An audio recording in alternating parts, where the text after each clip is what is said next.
I have returned from my break and come bearing a new series in which we are going to be drawing characters from the show To Be Hero X, because yes, despite popular belief, I do watch other shows, thank you very much.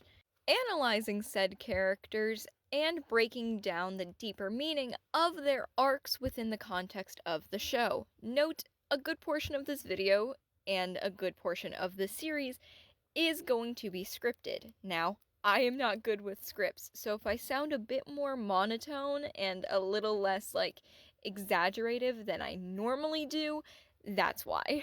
Also, an unfortunate factor with this series is it is going to alienate people. Because I'm breaking down just the characters and with the overall insane scale of the plot of this show, you kind of need to have watched the show to understand a lot of what's going on here. Now, you can stick around even if you haven't seen the show, however, you might not always know what's going on. And to my usual miraculous crowd, don't worry, y'all are still gonna be getting fed too. Now, without further ado, we will be getting started with the first character we follow in To Be Hero X, Ling. We first meet Ling 41 years after the establishment of the association, where we see him working in hero advertising, and we can assume, based on a few things, but notably an interaction with his boss when we first meet him, and what he says just after getting fired, was that he was working in advertising because he wanted to be a hero, but his trust value wasn't high enough. So he wound up settling on making other heroes look good.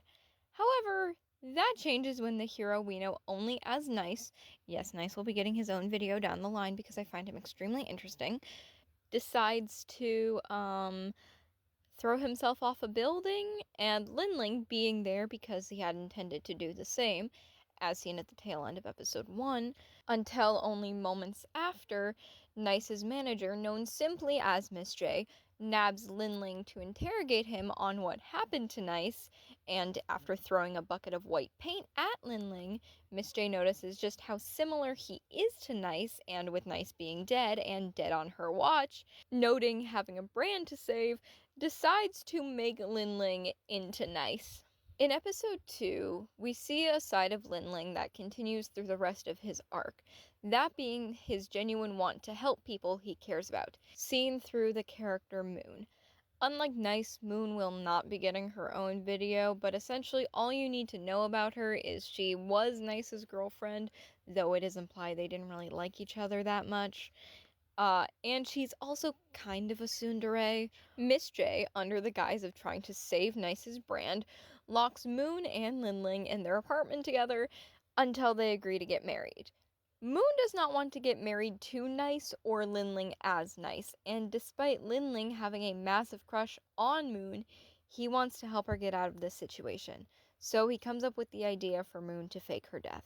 In episode 3, Ling, having announced that he wishes to enter the hero ranking tournament, is tasked with taking down the nemesis of fellow hero Furman to boost his rank from rank 15 to rank 10. While on the mission, Ling comes across a guy stuck in a tunnel and helps him get out. He didn't need to do that, but he saw somebody in need and helped him. After the fact, he asked the guy his name, but the guy refused, saying, "No one. Don't worry, I'll head out. No need for an amateur like me when there's pros like you around." Note, that is how the interaction goes in the English dub, but in the sub, he says, quote, "A no-name hero. Don't worry about it. I guess I'm not needed here. I'll head out." However, the guy then promptly attacks Ling, so he sends him back into a wall. Note, there is a lot that happens in this episode. I highly recommend watching it yourself. However, towards the end of the episode, we see Ling assisting Furman and holding up a statue as it falls, and in the end, ends up being the one to lift the statue, saving Furman and the girl who everyone said was Furman's nemesis, despite his ability being flight and not super strength, showing that, in a way, he has begun to reshape Nice and fight against the system that made him Nice. Episode 4 opens with Ling running through his apartment to go and save Moon after it was revealed that she was, in fact, alive. However, outside the building, there are a bunch of Nice's fans telling him to stay put and not go save Moon. This is where we see one of the flaws that comes with being a hero in this world. You are exactly what the people want you to be, and they can make you do whatever they want you to do as long as they have enough support.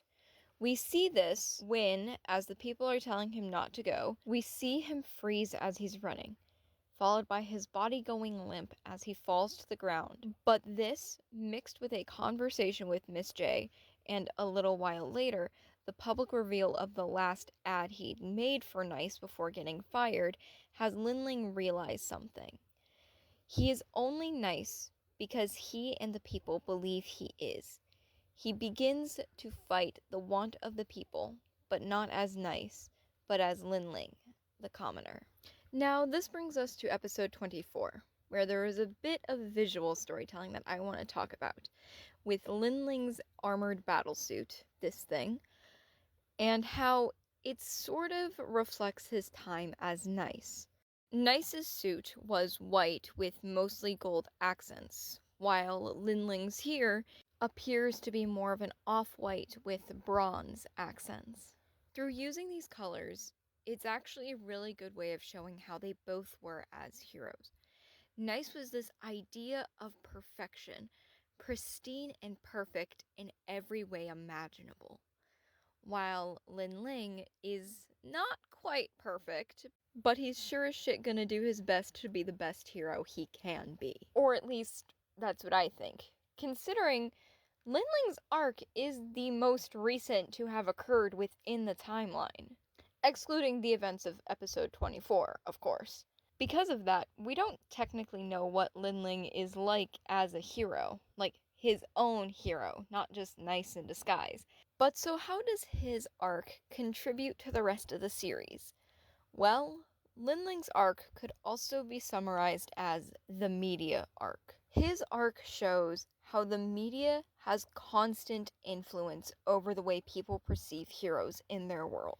Throughout Ling's arc, there are constant references to scripts, staying on script, along with keeping to your image. With the additional thing of people being able to shape you based off of how they see you. And so because of that, as a hero, you and your PR team have to already have an image laid out and in the public eye before the public can shape their own image of you. Or else the entire system may come crumbling down around you. But anyway, tell me what you think of that thought. Does it make sense? Does it not make sense?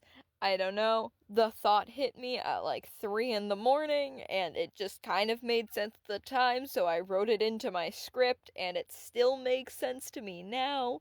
But I don't know. What do you think?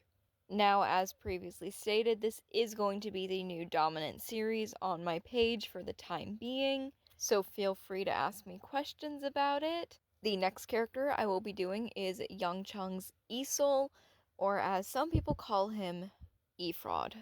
But we will be breaking that down in his video. So in the meantime, though, I very much hope you enjoyed this little analysis.